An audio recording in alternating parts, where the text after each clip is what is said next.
उत्तर भारत के पहाड़ों में लगातार हो रही बारिश से दुर्घटनाएं रुकने का नाम नहीं ले रही। उत्तराखंड में 20 अगस्त को एक बड़ा सड़क हादसा हो गया, जहां उत्तरकाशी गंगोत्री नेशनल हाईवे पर गंगनानी के पास श्रद्धालुओं से भरी एक बस गहरी खाई में जा गिरी। बताया जा रहा है, बस में गुजरात से आए कुल 33 यात्री सवार थे और ये सभी श्रद्धालु गंगोत्री धाम से लौट रहे थे। फिलहाल 27 यात्रियों को दुर्घटनाग्रस्त बस से बाहर निकालकर अस्पताल भेज दिया गया है, लेकिन इस हादसे में 7 यात्रियों की मौत हो चुकी है। ये पता चला है कि ये लोग जो 35 लोग सवार थे इस बस में, जिसमें से 6 की डेड बॉडी जो है रिकवर कर ली गई है। एक घायल जो है वो बस में फंसा हुआ है, उसका रेस्क्यू जारी है। एक मिसिंग है और 27 जो है उनको जो है उत्तरकाशी भेज दिया गया है। वो सभी लोग सुरक्षित हैं और जो है सर्च एंड रेस्क्यू ऑपरेशन जो है अभी स्थानीय police, NDRF, DDRF, fire service और लोकल पुलिस के कोऑर्डिनेटेड ऑपरेशन से चल रहा है और जल्दी जो इसको कंप्लीट कर लिया जाएगा। इस बस हादसे पर उत्तराखंड के मुख्यमंत्री पुष्कर सिंह धामी ने ट्वीट कर शोक जताया है। उन्होंने कहा है, हादसे में जिन यात्रियों की जान गई, भगवान उनकी आत्मा को शांति दे, मृतक के परिजनों को दुख सहने की शक्ति दे। साथ ही उन्होंने घायलों का उचित इलाज कराने के लिए अधिकारियों को दिशा निर्देश जारी कर दिए। बता दें कि बारिश के मौसम में हो रहे लैंडस्लाइड की वजह से आए दिन सड़क टूटना और मलबा गिरने की वजह से हादसों की खबर लगातार बढ़ रही है। पहाड़ों में हो रही बारिश के कारण नदियों का जलस्तर लगातार बढ़ रहा है, जिसे लेकर चमोली डिस्ट्रिक्ट पुलिस ने अपने ट्विटर हैंडल से एक वीडियो जारी कर लोगों को सतर्क रहने को कहा है।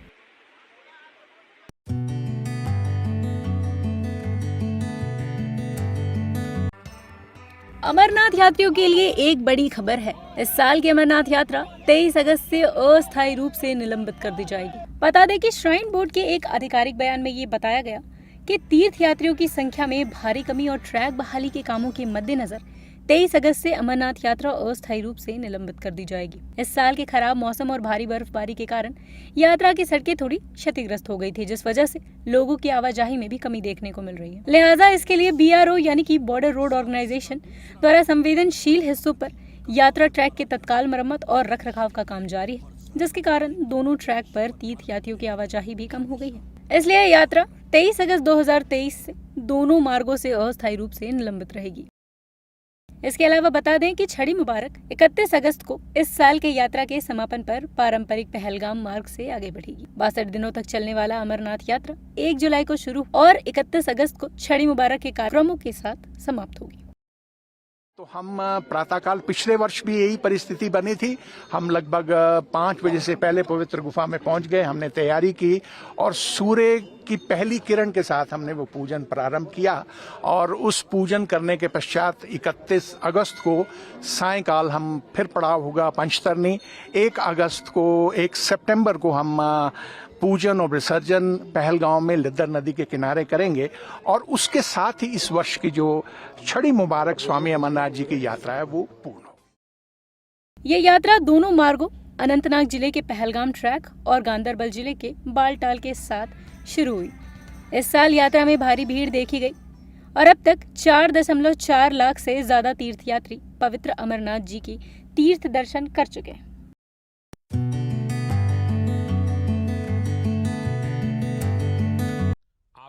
मध्य प्रदेश में पीएम मोदी ने रोजगार मेले को संबोधित किया। वीडियो कॉन्फ्रेंसिंग के जरिए पीएम मोदी ने रोजगार मेले में करीब 5,580 शिक्षकों को नियुक्ति पत्र बांटे।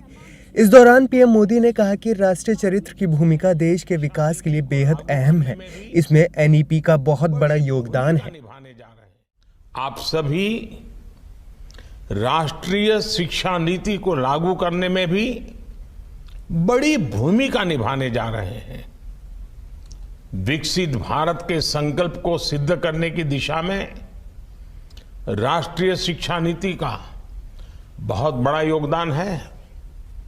इसमें पारंपरिक ज्ञान से लेकर भविष्य की टेक्नोलॉजी तक को समान रूप से महत्व दिया गया है। प्राथमिक शिक्षा के क्षेत्र में नया पाठ्यक्रम भी तैयार किया गया है। आगे पीएम मोदी ने अपने वीडियो संदेश में कहा कि नीति आयोग की रिपोर्ट में आया है कि सिर्फ 5 साल के अंदर 13.5 करोड़ भारतीय गरीबी रेखा से ऊपर आए हैं। शिक्षा व्यवस्था में अब सिलेबस में क्षेत्रीय भाषाओं की पुस्तकों पर बल दिया गया है। देश की शिक्षा व्यवस्था में ये बहुत बड़े बदलाव का आधार बनेगा। वहीं मध्य प्रदेश के मुख्यमंत्री शिवराज सिंह चौहान ने नियुक्ति पत्र बांटने के लिए पीएम मोदी का धन्यवाद किया। आप मेरे भांजे आपको बहुत स्नेह करता हूं, बहुत प्यार करता हूं, क्योंकि आप मेरे भांजे भांजी हैं।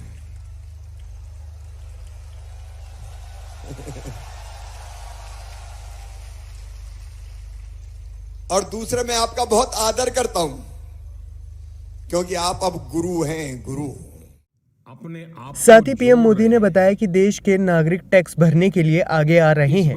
देश का नागरिक जानता है कि उनके कर का उपयोग देश के विकास के लिए किया जा रहा है।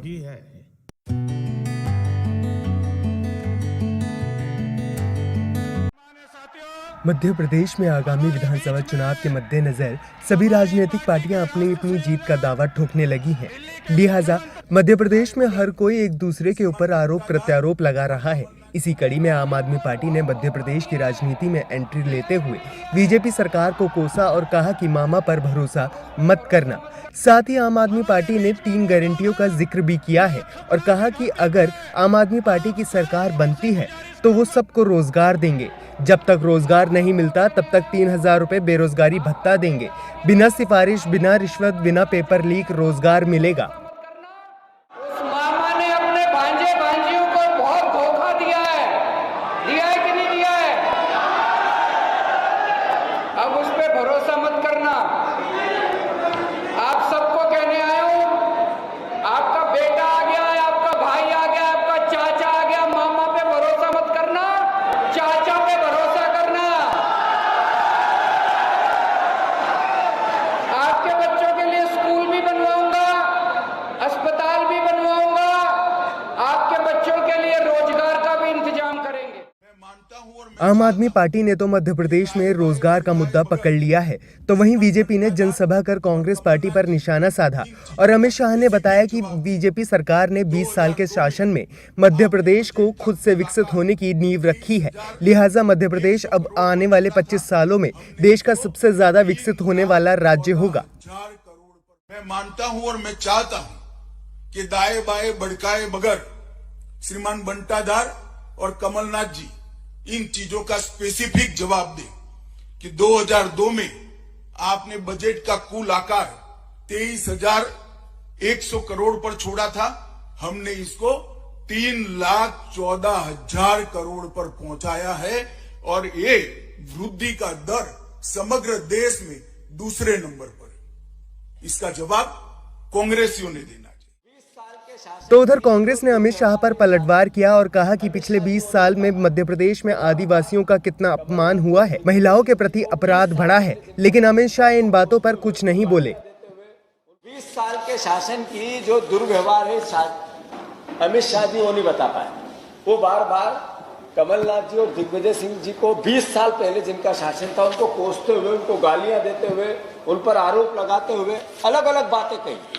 सवाल इतना है कि एक बात उन्होंने जो सही कही उसका मैं स्वागत करता हूं।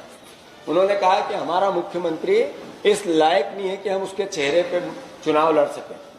उनने इन सवाल का जवाब कि क्या मुख्यमंत्री यही रहेंगे तो रोक दिया। ये तय हमारी पार्टी करेगी। इसका मतलब है शिवराज जी पे हमें भरोसा नहीं है। बता दें, कांग्रेस इस समय मध्य प्रदेश में अपनी जमीन तलाश रही है। इसके लिए उन्होंने महिला अपराध, विकास, रोजगार और आदिवासियों का मुद्दा चुना है। तो वहीं बीजेपी ने सत्ता पर फिर से काबिज होने का दावा किया है।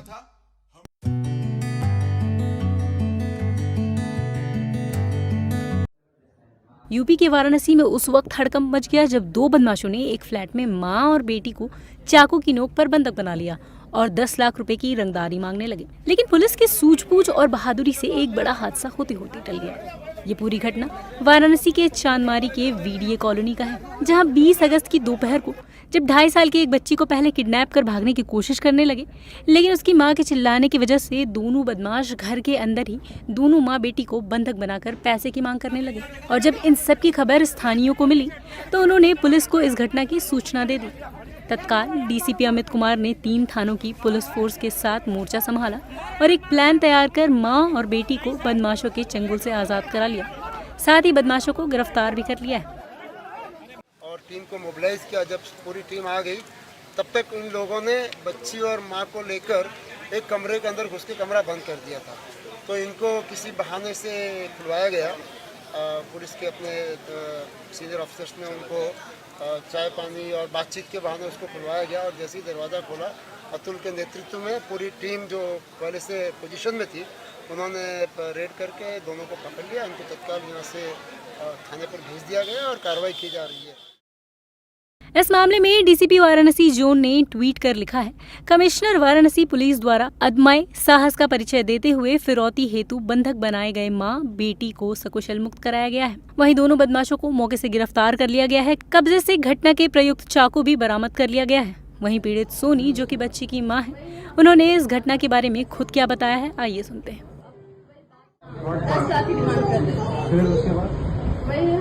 हमारे पास इतना पैसा नहीं, अब वही बात कर रहा था अपने बॉस से, बात कर रहा हूँ, जितना लोकेशन अपना पता कर रहा था,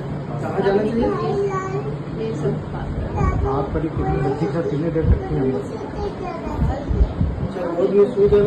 आपको बुलाया था कि मैं हम लोग खुद ही गए और टाइम क्या चिल्लाए जो इसके दादा लिए थे ना।